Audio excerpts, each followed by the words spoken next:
প্রিয় দর্শক বন্ধুরা, এই মুহূর্তের জন্য প্রাথমিকের 2009 নিয়োগ থেকে এই মুহূর্তে দাঁড়িয়ে আজকে কন্টেম্প মামলায় উঠে এসেছে জরুরি সংবাদ। তো ইতিমধ্যেই একটি ইনফরমেশান আপনাদেরকে দিয়ে রাখা দরকার যে আজকে নর্থ 24 পরগনা প্রাথমিকের 2009 এবং মালদা প্রাথমিকের 2009 রিক্রুটমেন্ট প্রসেস রিলেটেড দুটি কন্টেম্প মামলার ক্ষেত্রে কিন্তু জরুরি তথ্যাদি উঠে এসেছে। তো এই মুহূর্তে নর্থ 24 পরগনা প্রাথমিকের 2009 রিক্রুটমেন্ট প্রসেস রিলেটেড কন্টেম্প মামলার খবরটিকে তুলে ধরবার জন্য চেষ্টা করছি। তো বন্ধুরা, যেটা জানা যাচ্ছে, আজকে ইতিপূর্বেই আপনাদেরকে জানিয়েছিলাম যে নর্থ 24 পরগনা প্রাথমিকে 2009 রিক্রুটমেন্ট প্রসেসকে কেন্দ্র করে কন্টেম্প মামলা ছিল।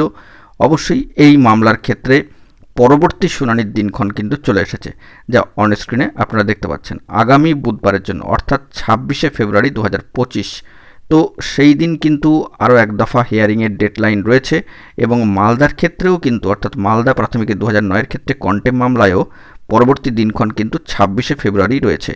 তবে এখানে জানিয়ে রাখা দরকার যে নর্থ 24 পরগনা প্রাথমিকের 2009 রিক্রুটমেন্ট প্রসেসের ক্ষেত্রে এই কন্টেম্প মামলায় যা অন স্ক্রিনে দেখতে পাচ্ছেন, সেই মামলার ক্ষেত্রে আজকে কিন্তু একটি গুরুত্বপূর্ণ তথ্যাদি উঠে এসেছে যে আজকে ডেট অত্যন্ত তাৎপর্যপূর্ণ হলো এবং আজকের ডেট থেকে দাঁড়িয়ে আগামী 26 তারিখের মধ্যে তাদের প্রসেস শুরু হয় কিনা। অবশ্যই নর্থ 24 পরগনা প্রাথমিকের 2009 রিক্রুটমেন্ট প্রসেস রিলেটেড বিষয়কে কেন্দ্র করে কথা বলছি, সেই দিকে আমাদেরকে তাকিয়ে থাকতে হবে। অর্থাৎ 26শে ফেব্রুয়ারি 2025-এর মধ্যে তাদের যাবতীয় কার্যাদি নিয়োগ সংক্রান্ত বিষয় শুরু হয় কিনা সেই দিকে তাকিয়ে থাকতে হবে প্রার্থীদেরকে এবং রিট পিটিশনারদের, যারা পিটিশন দাখিল করেছিলেন নির্দিষ্ট কাট অফ ডেটের মধ্যে, তাদের কিন্তু আরও একবার প্যানেল প্রকাশ করতে হবে। অর্থাৎ যেটিকে মেধা তালিকা বলা হচ্ছে বা নিয়োগ তালিকা বলা হচ্ছে। তো সেই ফাইনালি আরও একবার কিন্তু তাদের প্যানেল প্রকাশ করতে হবে, এরকমই নির্দেশ এসেছে।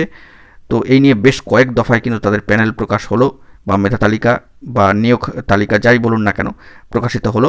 আরও এক দফা কিন্তু তাদের ফাইনালি নিয়োগ তালিকা প্রকাশ করতে হবে এবং 26শে ফেব্রুয়ারি 2025-এর মধ্যে তাদের নিয়োগ দিয়ে দেওয়া হচ্ছে কিনা বা নিয়োগ প্রসিডিওর কমপ্লিট হচ্ছে কিনা, চিঠি পৌঁছাচ্ছে কিনা, তারা জয়েন করছেন কিনা, এই বিষয়টি কিন্তু অত্যন্ত লক্ষণীয় হয়ে উঠবে এবং আমাদেরকে আগামী 26শে ফেব্রুয়ারি 2025 পর্যন্ত ওয়েট করতে হবে, যেহেতু নেক্সট হিয়ারিং ডেট শিডিউল রয়েছে কন্টেম্প মামলার ক্ষেত্রে নর্থ 24 পরগনা প্রাথমিক 2009-এর ক্ষেত্রে। অবশ্যই মালদার ক্ষেত্রেও একই ডেডলাইন রয়েছে। তো এই তথ্যাদি সংক্ষিপ্ত আকারে কিন্তু উঠে আসলো। এখন এটুকুই। সকলে ভালো থাকবেন, চ্যানেলটিকে অতি অবশ্যই সাবস্ক্রাইব করে রাখবেন জরুরি আপডেটগুলি পাওয়ার জন্য। ধন্যবাদ।